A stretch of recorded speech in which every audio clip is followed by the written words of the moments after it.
This is Where We Live on Connecticut Public Radio. I'm Lucy Nalpathanchel. Jahana Hayes has spent almost 2 terms representing Connecticut's 5th Congressional District. Will she easily win re-election in 2022? The National Republican Party has its eyes on her district, and a Republican opponent has already emerged. Political observers predict the 5th will be Connecticut's most competitive congressional race. Today, Where We Live, Congresswoman Jahana Hayes joins us. There's a lot happening in Washington. We'll talk about the latest news, including Tuesday's agreement to approve the president's $3.5 trillion budget plan and a voting rights bill in response to voting restrictions in Republican-led states. But first, we'll talk about issues closer to home and take your calls, too. What questions do you have for Congresswoman Jahana Hayes? Join us, 888-720-9677. That's 888-720-WNPR. You can share a comment on our Facebook page or find us on Twitter at Where We Live.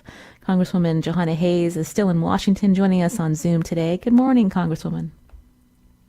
Good morning, Lucy. Thanks so much for having me today. Now, we'll be talking about domestic and international issues coming up, including your response to what's happening in Afghanistan. But I wanted to focus a bit on Connecticut right now. First, the school year is just upon us, and it's another year in a pandemic. I know you and your husband at one point had COVID. Can I ask how you both are doing? We're doing well. Thanks so much for asking. There's always, my husband always points out that he thinks that any symptom he has is a long-term, symptom of COVID. So we watch very carefully, but our family as well. Thank you. Mm-hmm.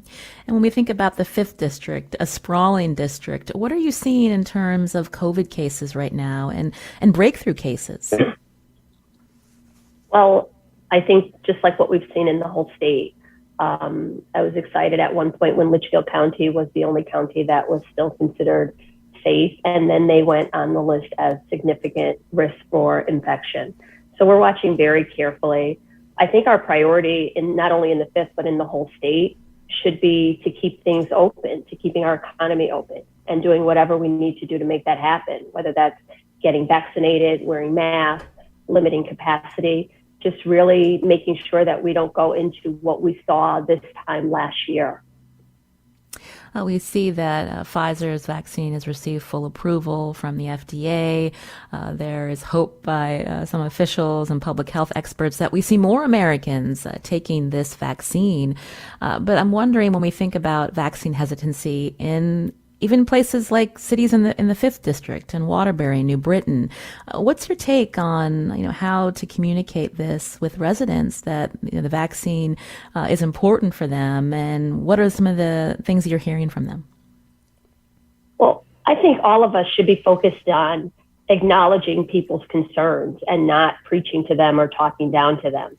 I'm not really sure, even with Pfizer and full FDA approval, I'm not really sure if that will be the turning point and people will all of a sudden get vaccinated, because for some people, their concerns extended beyond that. So I guess really making sure that we are providing good information, making sure that people know where to go to ask their questions and have them answered, making sure that we are providing access to the vaccine, to the information that is necessary, and then really trying to instill in people that we have a responsibility to protect each other. I've been shocked almost at the number of people I know personally who are not anti-vaxxers, who I feel like are reasonable people who have some serious concerns about taking this vaccine. So I'm really just employing every approach to ask people, well, what is it that you need to know? What is it that still gives you hesitancy? How can I help you close that gap or provide that information for you? But blaming people, shouting at people, getting upset with people, I'm not sure that's the right answer. I think that we really have to acknowledge that people have serious concerns, but also just really reiterate the necessity of getting vaccinated, of wearing masks, of doing what we need to do to keep other people safe and ourselves as well. We know that the mask mandate in schools in Connecticut will expire, I think, September 30th, unless the governor and his administration decide to extend that. I mean, what's your take? Do you think that's a reasonable decision for mask mandates to go from one town to the next and not be statewide? Well, I think we're all tired of wearing masks. I know I am. But we're left in an untenable situation. The American Pediatric Association just recommended a few weeks ago that children should wear well-fitting masks at all times as a way to mitigate the impacts of this virus. I think it's very difficult to try to do anything other than that. When it comes to children in schools, they don't have the choice of getting vaccinated. The vaccine has not been approved for children under 12, I think it is. So many of those kids, many of those parents are going to rely on the fact that the teachers, the employees in the schools are vaccinated and that their children are safe.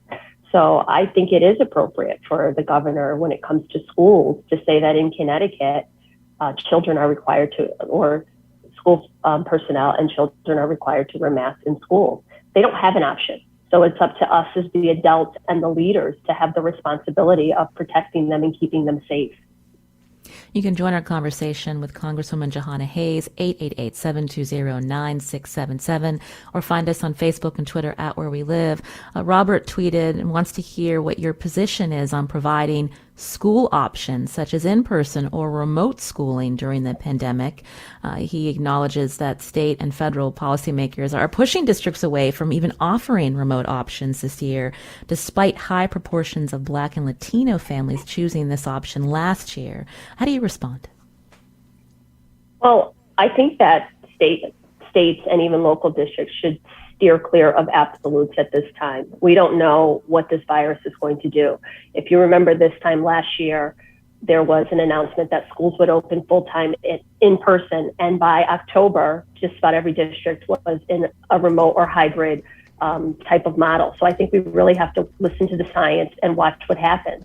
As a member of Congress, I think my role in that is we provided the resources. We authorized $120 billion for states and local municipalities to open schools safely and mitigate the impacts of COVID.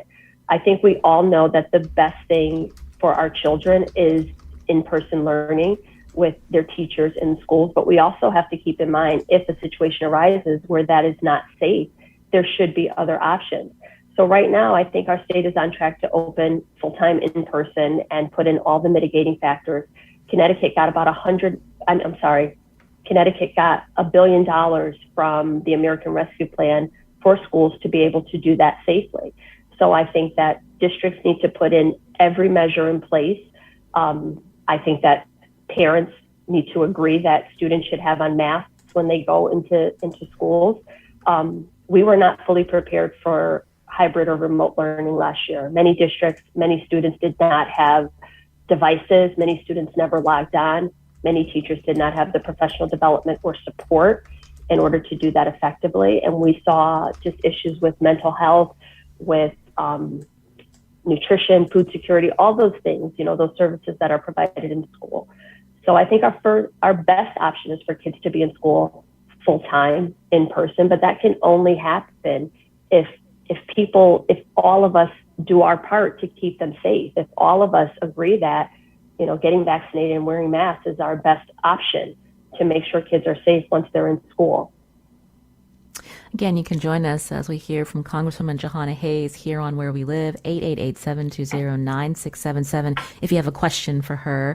Let's talk about 2022. We know that former State Senator George Logan recently announced he wants to challenge you in the 2022 congressional election. Have you officially announced that you're running for re-election, Congresswoman? I have not officially announced. I just got elected. I'm working on legislating. I haven't switched to campaign mode, but I fully intend to continue to run for this seat to represent the people of the 5th District. So tell us your thought process of why you want to continue for a third term. Well, first of all, I think that I have delivered for the people in this district. Right now, we are dealing with a global pandemic.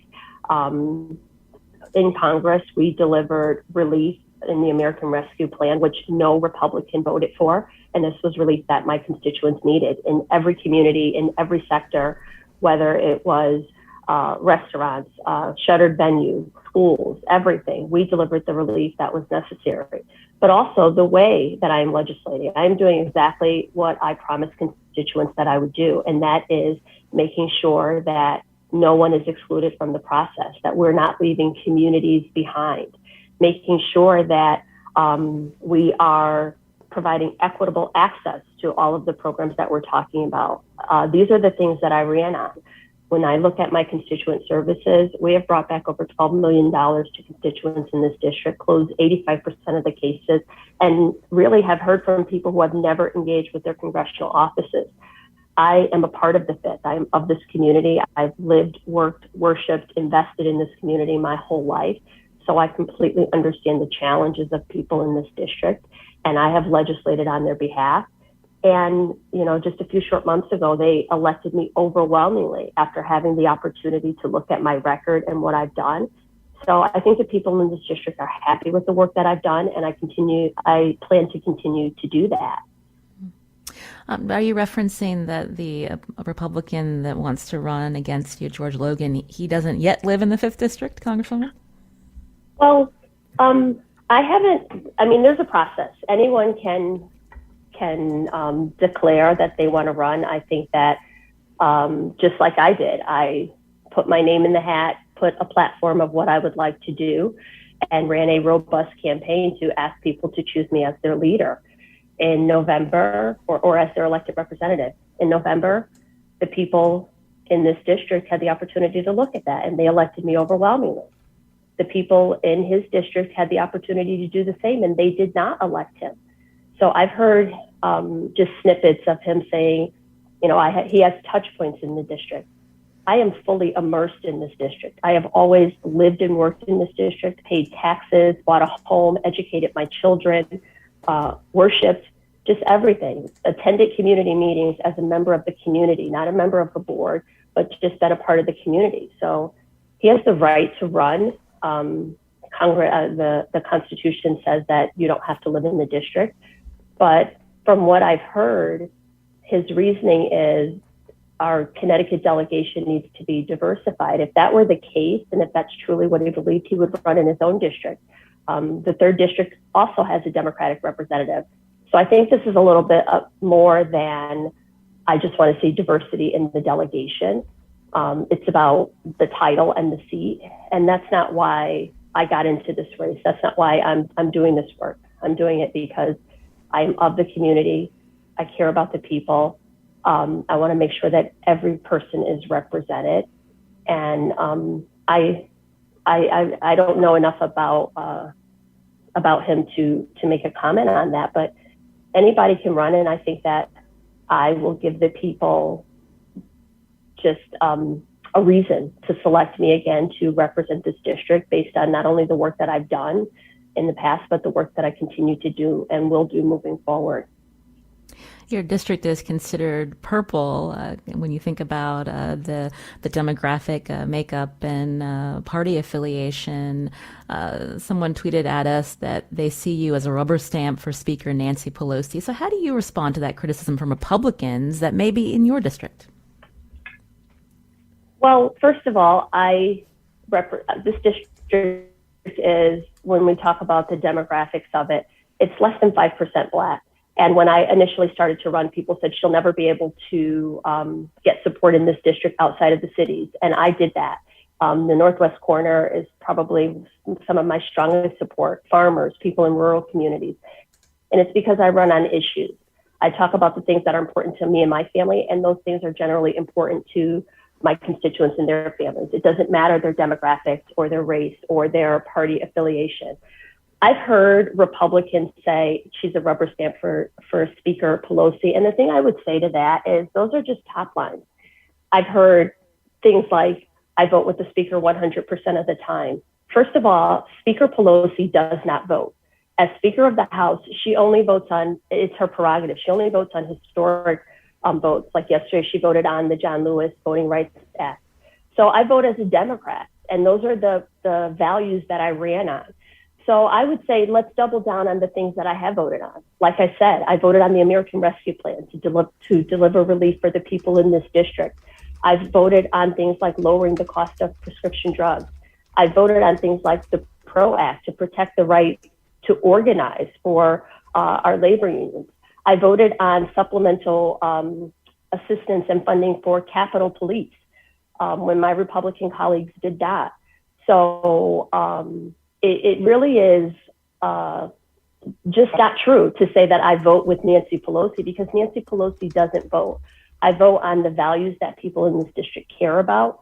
I vote on the issues that I ran on. I vote on the things that families need to make sure that we are closing those large equity gaps that exist in our district. And I will continue to do that. But I do that in a way where I listen to all my constituents. I acknowledge that there are differing perspectives and opinions on these things, but I have to do and cast votes that make the most difference and do the most good for the people in this district. And if there's any particular vote that anyone has a question about, I can tell them, to the letter, and this is why I voted for that. That has nothing to do with Nancy Pelosi. Nancy Pelosi does not, I'm not really sure how people think it works behind the scenes, but there is very little communication in that way. I've actually voted against Pelosi on some significant things like, the exemption for General Lloyd Austin. I was one of the few Democrats who voted against that because I felt like we shouldn't be making exemptions for such significant positions in ways like that. And there were some other key votes that I just felt like this does not align with my values. But for the most part, I vote on the things that I ran on. If anyone can talk about a vote where I ran on a different set of values or a different for a different position, I would be interested to hear that. But instead of just saying she votes with Pelosi, let's talk about what I vote for. Again, you can join us if you have a question for Congresswoman Jahana Hayes here on Where We Live. If you live in the 5th Congressional District, again, that seat up for re-election in 2022, 888-720-9677, or find us on Facebook and Twitter at Where We Live. Before we head to break, and coming up, we're going to be talking about some of the more recent votes just yesterday on this $3.5 trillion spending plan, also that voting rights bill that you referenced. But I want to talk about something you shared on Twitter recently about trackers. People hired from the other party to hang around outside your office and take recordings of you. Why did you decide to share that? Well, first of all, I just want to start by saying I did not share that because I am thin-skinned. I grew up in public housing in the 80s and 90s in one of the most difficult housing projects in the state. And I probably saw more on the walk from my bus stop to my building than most people can imagine in a lifetime, most elected officials. So this has nothing to do with being thin-skinned. What I did see was legitimate outlets sharing clips that were put out by NRCC trackers, and they were completely out of context. And when I started to talk to people, even supporters, constituents, whoever, people really had no idea what a tracker was or what that meant. So I wanted to pull back the curtain a little and educate people on these are people who are hired to do this. They're not constituents, they're not journalists. And just for people to see how overwhelming it is. Just yesterday, as we were going to take these very important votes, there were 3 trackers following me, and they are getting increasingly agitated, increasingly provocative. In fact, one of them, I started recording them because I want to document the entirety of the interaction. And this young man, he pushed my phone away at the point where on my way to going to work, I am being obstructed in that way or attempted to be distracted. I think people need to know that so that when they see these clips, they understand the full context of what is happening. I've never avoided answering questions from constituents. When I have town halls, when I have open meetings, I don't filter questions. I want to hear from people, in fact, who disagree with me, because it helps me to inform my decision making and really understand where people are coming from. But this is different. And the fact that so many people in my circle had no idea what a tracker was, I thought that there must be more people who also don't know. And as I've heard this play out over the last few weeks, I've heard commentators say, well, this is part of the job and this is something you should get used to. First of all, no one should have to deal with that on any job. And part of the problem is that we've accepted it for too long. So I'm not going to accept it. And I wanted to educate people on what this is and what it looks like. It does not deter me from doing my work. or mean that, like I said, that I'm thin-skinned, but I want people to understand and appreciate this is what you're looking at when you see these things put out. I'm glad that you brought up people's different reactions to when you shared that. We had George Logan, again, who's the Republican who wants to run in the 5th against you. Right around the time when you had tweeted that out, he was on the show, and this is what he said about that tweet. Congresswoman Hayes, welcome to the big leagues. I don't know what you thought you're getting into running for Congress. I deal with the same thing myself. I've never been a congressperson, but here in the state legislature on election day, I have folks with bullhorns yelling at me while I was at the polls. I've got trolls on social media. So he speaks to the fact that this is happening on both sides, that the Democrats also employ trackers to follow Republican candidates. So how do you respond to that? Well, first of all, I would say that as a sitting U.S. Congresswoman who has had to legislate through the longest government shutdown, a global pandemic, 2 impeachments, and reopening schools safely, all of these things, in response to a former state legislator, I would say that I'm already in the big leagues, and I've been here for quite some time and earned my legs in this space. What is happening is very different than a troll on social media. People have the right to have their opinion. And when I put out that post, I was very clear to say a political tracker is someone hired by an opposing political party, because I recognize that Democrats do the same thing. But I have made the decision that that's not the type of campaign I want to run.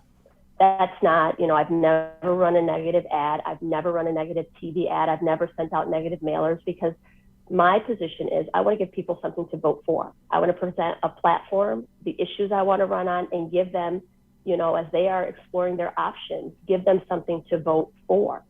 So I recognize that other people use trackers and that it is an accepted part of the political world. I'm saying I choose not to participate in that. And I want to educate people, again, who have never been in this world, who don't understand that happens. That's what my goal there is. You're listening to Congresswoman Jahana Hayes here on Where We Live. Coming up, we're going to talk about some recent votes in Washington related to the budget, to voting rights, and also infrastructure, potentially in September. If you have a question for Congresswoman Jahana Hayes, here's the number, 888-720-9677. That's 888-720-WNPR, or find us on Facebook and Twitter at Where We Live.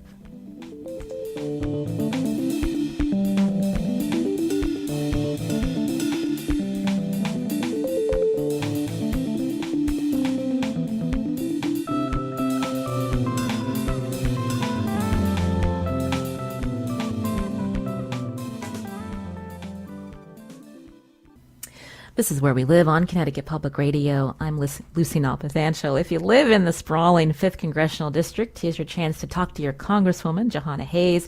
She's my guest today on Zoom. Here's the number, 888-720-9677. That's 888-720-WNPR, or find us on Facebook and Twitter at Where We Live. So let's talk about what's happening in Afghanistan. President Biden is sticking with that August 31st deadline right now, going against what some of the allies, even what some of part of our delegation is saying, that August 31st, maybe we need to stay longer until the allies that helped us during the war, as well as interpreters and translators for the military, until they're evacuated. What's your whole response to how this has played out, Congresswoman?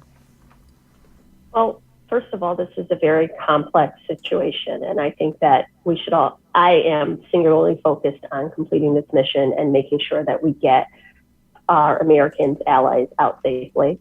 And then I look forward to Congress fulfilling their oversight responsibility to see what happened and what went wrong here. I think so many people would agree that we needed to end this 20-year war.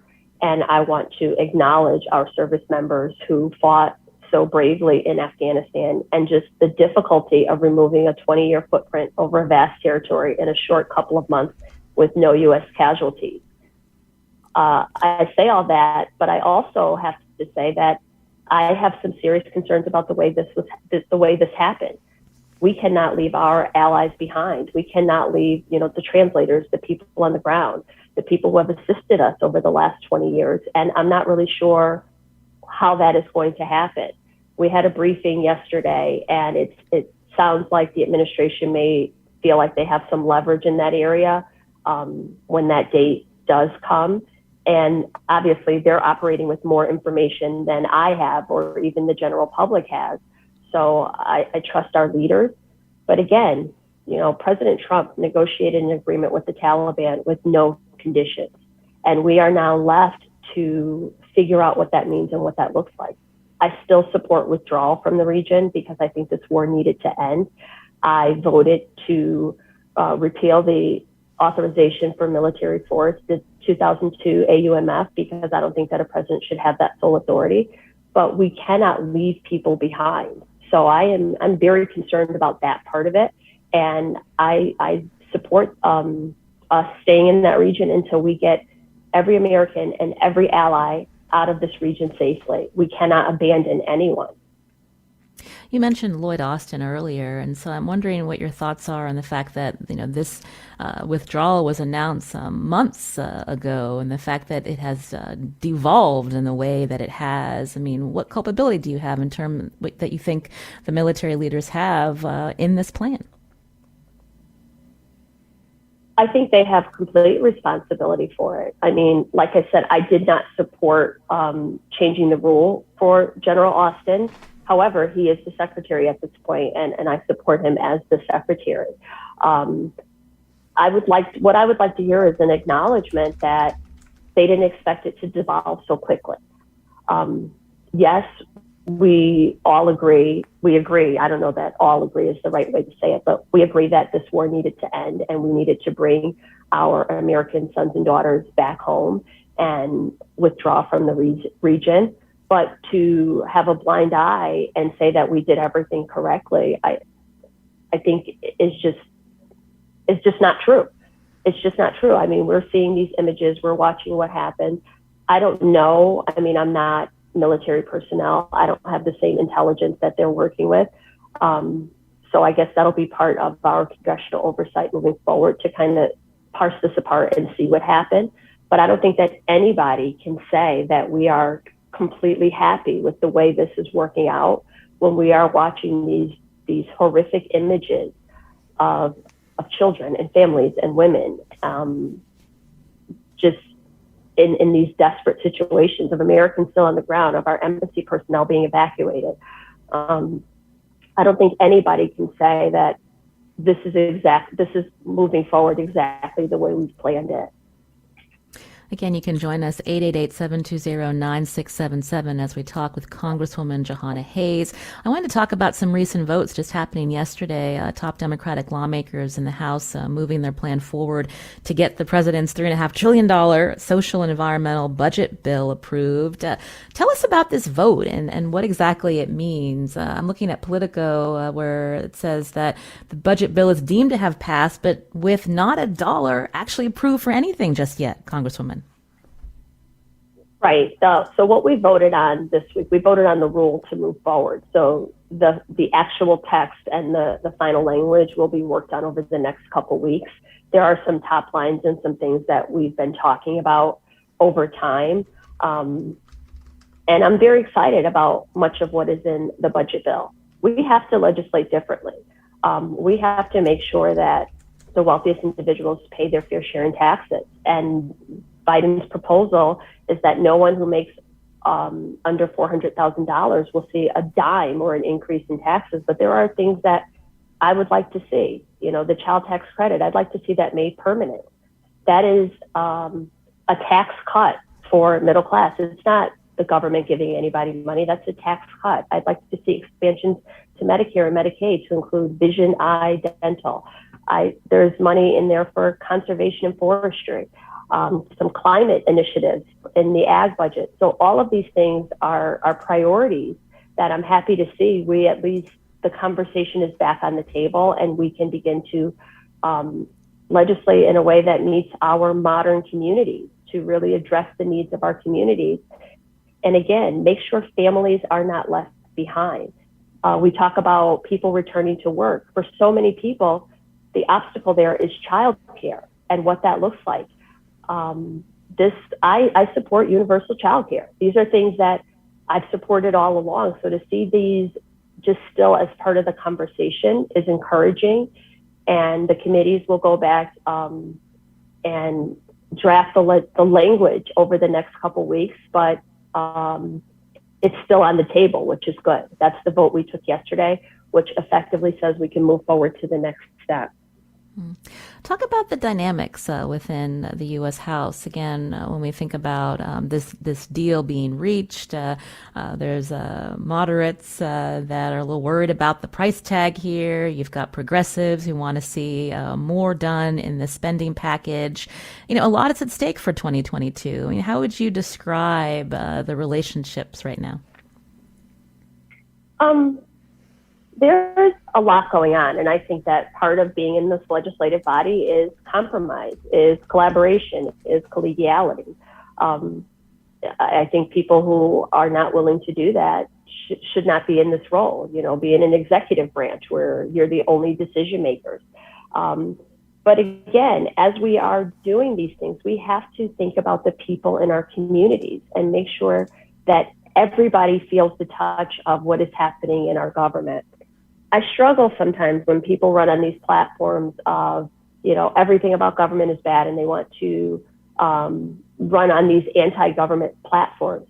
If you don't even believe in government, if you don't even believe that government is there to help people, then I don't know how you can become a part of this body and be effective and actually work on behalf of people.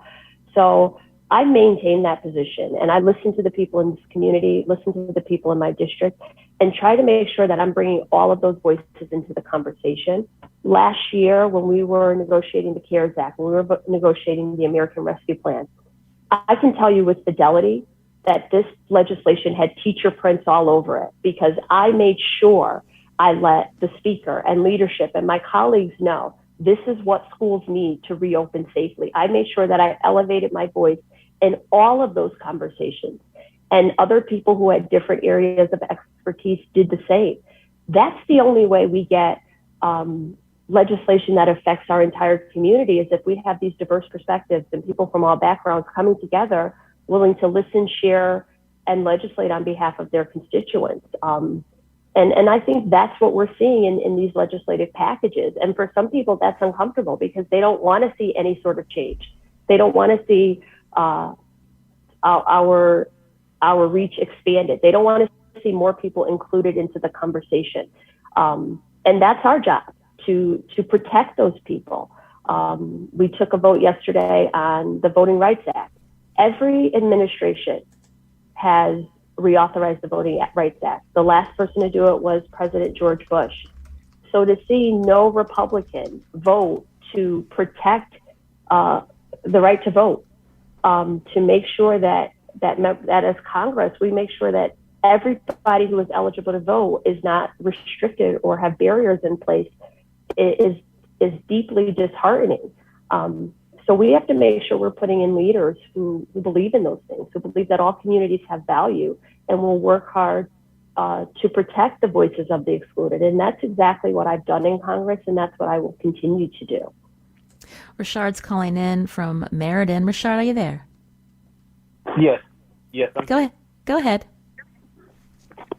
So I didn't have a question. It was more of a comment, and it was a very, very powerful to hear you speak a little bit about the vaccines and how you feel about people that are not anti-vax, but more have hesitancy and would just want more information and things like that. And it's very good to hear you say that, not badgering people and forcing them and shaming them is not going to be the way to go to drive anyone into, a more positive thought about the vaccine or our current situation. And just kind of like that knowledge and information is more powerful than shaming people.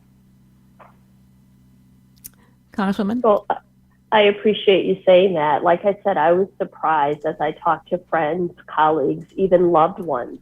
on their reasons for not getting vaccinated. And these are not people who are anti-vaxxers. These are not people who are outside with signs holding it up. These are people who are in their homes quietly contemplating every aspect.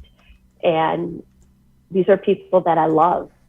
So when you have a loved one saying to you, this is what concerns me, it's very, very difficult for you to badger them. I've heard former students who believe in science, who trust their leaders, who are for the first time in their lives really beginning to question their place in the world and what these things mean. And their questions are valid.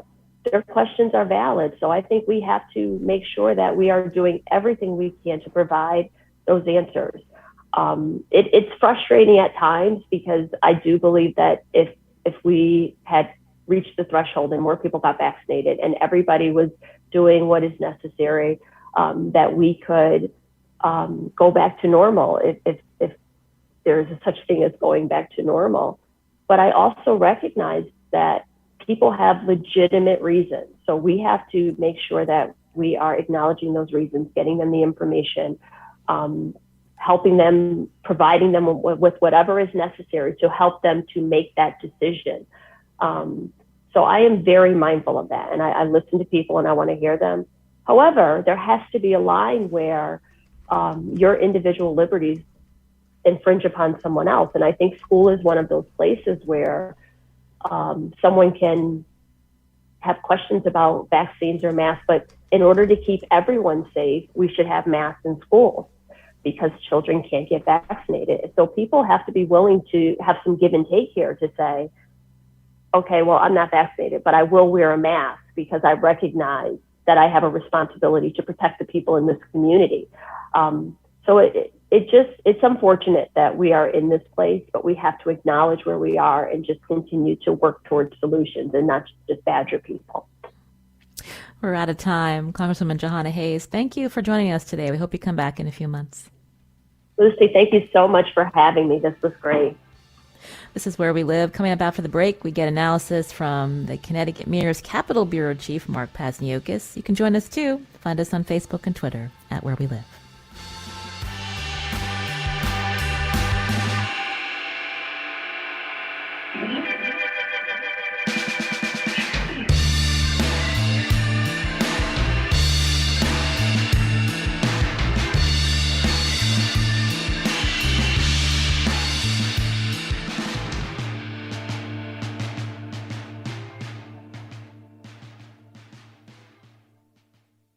This is Where We Live on Connecticut Public Radio. I'm Lucy Nalpathanchel. Joining us now on Zoom is Mark Pazniokas, CT Mirror Capitol Bureau Chief. Mark, welcome back.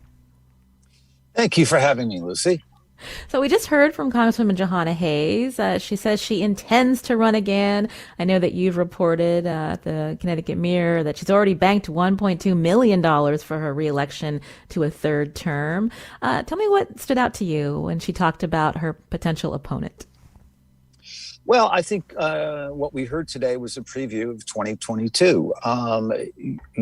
Her line in response to her being a surrogate for Nancy Pelosi is, I think, something we're going to hear again and again. Quote, I vote on the things I ran on. It's not a bad line. It's a challenge to Republicans to say, okay, where did she break with what she ran on to support Nancy Pelosi?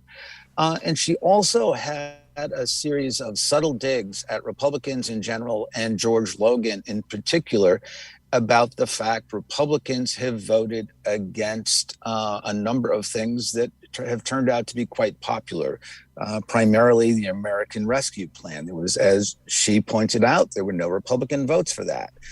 She could have gone further. The Republicans did everything they could to delay and obstruct that. And George Logan is going to be faced with questions about how would you have voted?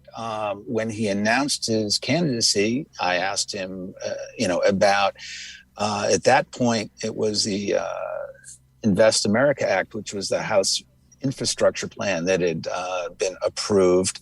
And he hedged. He did not say whether he would have voted for it or against it. He indicated he might have sought changes, but what a freshman member of Congress could do as far as changing it, there's not much there. So I think you got a good feel for Jahana Hayes, how she is going to position herself, how she is communicating what she is doing in Washington. And again, in a somewhat cordial way, I think she also signaled about how she's going to push back at George Logan if indeed he is the Republican nominee.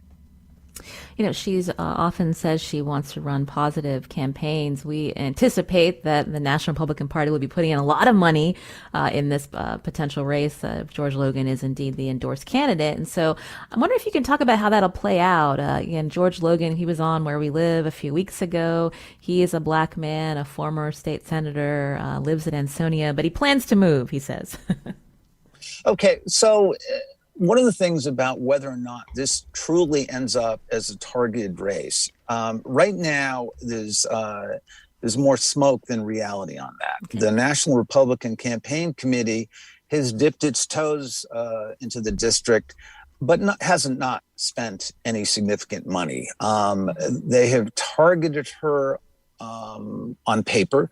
They have really not committed any funds, other than the fact they do put a tracker on her. And we can talk about that, because what she has experienced is something relatively new.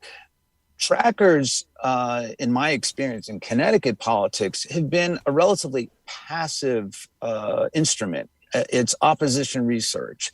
It's one campaign wanting to know what the other candidate is saying. Yes, if there's a gaffe, you want video of it so you can use it, but it's also intel. In a campaign setting, these trackers report back daily as to this is what the opposition is doing and saying. What Congresswoman Hayes is experiencing is more a bit of harassment. The tracker has tried to provoke her, has been shouting questions. Historically, again, the trackers have been a more passive instrument to just simply record. This is different. This is an effort to, again, provoke her into saying or doing something that's going to be a viral moment. And that, I think, is what she spoke out against. Mm-hmm. And we'll see if that continues, when she's back in Connecticut. Again, that stuff has not played well here, but we'll see if that's really the new normal in campaign politics. That's interesting. If I wanted to switch gears and talk more about Afghanistan, we brought it up with Congresswoman Hayes, but you've also covered what Connecticut's two senators have said, just really disagreeing with President Biden's plans to leave, I believe, August 31st. Talk more about the point of contention. Sure. Let's take Chris Murphy, who has been a staunch defender of a staunch defender of the decision to withdraw. And he is now in an awkward position of now taking, of criticizing the president over the August 31 deadline. Clearly, the bulk of the American population is horrified. The polling shows it is not terribly impressed by the Biden administration's handling of this, rightly so, based on what we've seen. On the other hand, there is strong polling support for ending the 20-year war. So I think the political question here is, a year from now, what is Afghanistan going to look like? Ultimately, how did the evacuation go? What will there be horror stories in the news next summer about Afghanistan, about interpreters in Afghanistan who helped the U.S. military, who are now being harassed or worse? And so that's the X factor politically. The poll that came out yesterday, USA Today and Suffolk University, was really a red flag for Democrats, particularly Democrats like Jahana Hayes, who are in what on paper is a competitive district. And midterm elections, whoever has the White House, it quite often is bad news for incumbents in Congress. Nancy Pelosi is going to be hard pressed to maintain her slim majority. Now, Jahana Hayes was elected in a midterm election when President Trump was in office, so she benefited from that, presumably to some degree. Although there has been a consistency in her election results, 55% and 56%. But, so that's what you see unfolding here. You see, I think, genuine concern about U.S. policy, about a humanitarian crisis, but underscored is a political concern as well as to what Joe Biden's population is going to look like next summer when we probably revisit this conversation, Lucy. Now, he gets great marks on the American Rescue Plan. And I think you're going to see Jahana Hayes and others continually talk about this is what this administration has done for the American people in a difficult time. I supported it. Every Republican did not. What would my Republican opponent do? And, you'll see that again on the Voting Rights Act. It'll be interesting to see, George Logan as a black man. What is he going to say about voting rights? He has pretty much stuck to the Republican Party line, talking about concerns about fraud and whatnot. But again, this will be a little bit of a different campaign than we typically see in Connecticut. When we think about the Republican Party here in our state, they had a big win, right? With Ryan Fazio. I think I think that's how you say his name. Being Fazio being sworn in tomorrow, representing Republican representing the Greenwich Stamford area. Was that the kind of momentum they need? I know that was just a state Senate seat flip, but as we look to 2022, Mark? Well, there were a couple of things there. Yeah, you should never overreach in interpreting a special election. And the Republican state chairman, Ben Proto, subscribes to that theory as well, I might add.